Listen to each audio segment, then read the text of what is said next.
Buen día, hermanos, quería que sigamos con el estudio de Hebreos en el capítulo 12, haciendo más bien un repaso de lo que hemos visto. Hebreos 12 del 1 al 3 vamos a leer. Por tanto, dice: nosotros también, teniendo en derredor nuestro tan grande nube de testigos, despojémonos de todo peso y del pecado que nos asedia, y corramos con paciencia la carrera que tenemos por delante, puestos los ojos en Jesús, el autor y consumador de la fe, el cual por el gozo puesto delante de él sufrió la cruz, menospreciando lo oprobio, o la vergüenza, y se sentó a la diestra del trono de Dios. Considerad a aquel que sufrió tal contradicción de pecadores contra sí mismo, para que vuestro ánimo no se canse hasta desmayar. Recordemos que este escrito fue para aquellos judíos que querían volver nuevamente a su religión judía y dejar de lado la fe en Cristo. El autor es desconocido, pero se lo atribuye a Pablo, pero aunque muchos otros dicen que no es Pablo. Este capítulo 12 comienza por tanto, es decir, según todo lo mostrado en el capítulo anterior, en el capítulo 11, todos esos ejemplos de fe que nos trajo a la memoria forman esa gran nube de testigos. Dice, por tanto, teniendo esta gran nube de testigos. Y la palabra clave es testigos. No es que están mirando desde el cielo, sino que la palabra habla de testimonios. Tenemos que ser agradecidos con Dios por dejarnos estos ejemplos. Cada historia que vemos en la Biblia es para nuestro crecimiento, para poder entender cómo obra Dios y cómo debemos nosotros obrar por la fe en cada circunstancia, en cada prueba, en cada dificultad que se nos enfrente, cómo debemos enfrentarla por la fe y no decaer en la fe como les pasaba a estos cristianos de la primera época.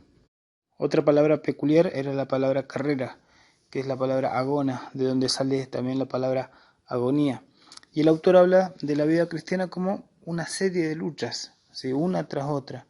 No es un paseo por este mundo, sino que es una batalla continua contra las tentaciones de nuestros enemigos, contra las pruebas que Dios pone delante nuestro para que podamos crecer. Y esta es una de las palabras favoritas que utiliza Pablo también para poder describir la vida del cristiano. La usa en Filipenses, en Colosenses, en Tesalonicenses y también en las dos cartas que le escribe a Timoteo. El autor, después de dar los ejemplos de fe, ahora nos desafía a que nosotros actuemos por la fe, sin temor a los problemas, sin temor a las dificultades, porque en esta vida nosotros nos cansamos, pero seguimos. Caemos, pero nos levantamos y seguimos. Esa es la idea que tiene el autor en mente. No nos gustan las dificultades, no nos gustan las pruebas, pero son por ellas que crecemos en fe y nos vamos perfeccionando. Lo mismo que le pasó al Señor, que fue perfeccionado a través del sufrimiento. Dice Hebreos 2:10, porque convenía a aquel por cuya causa son todas las cosas y por quien todas las cosas subsisten, que habiendo de llevar muchos hijos a la gloria, perfeccionase por aflicciones al autor de la salvación de ellos. No podemos nosotros esperar menos. Lo enseña la Biblia en muchos pasajes que vamos a sufrir. Y al recibir a Cristo como nuestro Salvador, empezamos a comprobarlo en nuestra propia vida. Somos animados en el capítulo 12 también a despojarnos de todo peso, es decir, de aquello que no es pecado, pero nos quita rendimiento en nuestra carrera. Y eso tenemos que ver el tema de las prioridades, a qué le damos importancia. Moisés, vimos en el capítulo 11, que priorizó bien, aunque para muchos él no hizo un buen negocio, porque él se despojó de los deleites temporales del pecado por ser maltratado con el pueblo de Dios, pero haciendo la voluntad de Dios. Hebreos 11:25. Para muchos no era un negocio, pero él por la fe priorizó bien lo que le convenía, y era hacer la voluntad de Dios por más que tenga que sufrir. Lo otro que debemos dejar es el pecado, y esto es obvio. No se puede tener una vida espiritual si permanece un pecado oculto en nuestra vida. Digo que es obvio en la teoría, porque muchas veces en la práctica mostramos que no es obvio.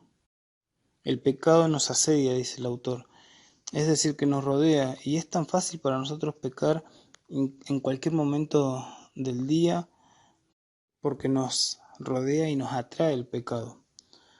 Lo otro que dice el autor es: corramos con paciencia. Es un presente continuo, es algo diario que vamos a necesitar, la paciencia. Porque en esta carrera de lucha tras lucha debemos tener paciencia. Y la paciencia habla no solo de paciencia, sino que habla de perseverancia. Es la palabra upomone que nos enseñó Moisés en un mensaje, que no es una paciencia inactiva o pasiva, sino que es una paciencia que enfrenta y sigue soportando lucha tras lucha. Es la paciencia que es fruto del Espíritu Santo en nuestra vida. El autor primero nos invita en el capítulo 11 a mirar hacia atrás, a mirar esos ejemplos de fe, pero ahora también nos anima a mirar hacia adelante, puesto los ojos en Jesús. Y mirar los ejemplos de fe nos anima, pero mirar al Señor nos anima y también nos da fuerzas para seguir. Porque Él corrió también la misma carrera. Él venció la tentación, se despojó de todo lo que este mundo le podía ofrecer y llevó a cabo la obra que Dios le puso por delante. Él soportó la cruz, como oveja fue llevado al matadero. Él es el autor de la fe, Él es el precursor, el guía de la fe, y también es el consumador, es decir, el que la va a perfeccionar, el que la va a completar. Y cuando escuchamos esta frase nos viene a la memoria Filipenses 1:6, donde Pablo dice que el que comenzó en vosotros la buena obra, la perfeccionará hasta el día de Jesucristo. El Señor va a seguir obrando en nuestra vida para fortalecernos en la fe y para perfeccionarnos en la fe, mirando ese ejemplo e imitando ese ejemplo, porque Él nos dejó el mejor ejemplo que podemos tener en esta carrera, porque tenemos que imitarlo, porque el Señor miró más allá de los sufrimientos de esta vida. Él tenía por delante la cruz, pero su mirada se elevó y vio mucho más allá. Él vio el fruto de su sufrimiento, vio por encima de la cruz y vio nuestra salvación y le llenaba de gozo, dice.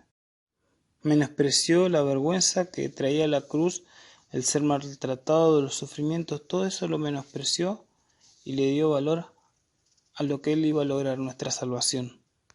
Se sentó a la diestra del trono de Dios, es decir, completó bien su obra y fue recompensado. Dios lo exaltó a lo sumo y hoy tiene un nombre que es sobre todo nombre. Así que Él es autor de vida, es autor de salvación, es autor de la fe. ¿Podemos desanimarnos con este ejemplo? ¿Podemos bajar los brazos? Si lo hacemos vamos a sentir vergüenza cuando Él nos venga a buscar. Por eso somos animados a seguir, a avanzar. No importa en la situación en la que te encontrás hoy, tenés que seguir. ¿Caíste? Levántate y seguí. ¿Estás distraído? Mira al Señor y avanzá. ¿El pecado te enredó? Sácalo y seguí. Sacá de una vez eso que te impide avanzar. Y el versículo 3 dice: considerad a aquel que sufrió tal contradicción de pecadores contra sí mismo, para que vuestro ánimo no se canse hasta desmayar. El autor nos deja ahí con la mirada en Cristo.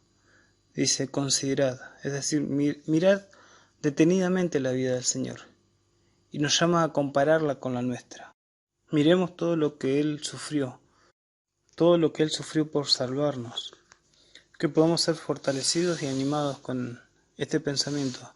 Mirar al Señor, considerarlo, mirarlo detenidamente y continuar en nuestra carrera, a pesar de los sufrimientos, a pesar del desgaste, podemos mirarlo a Él y ser animados y fortalecidos a seguir en la fe.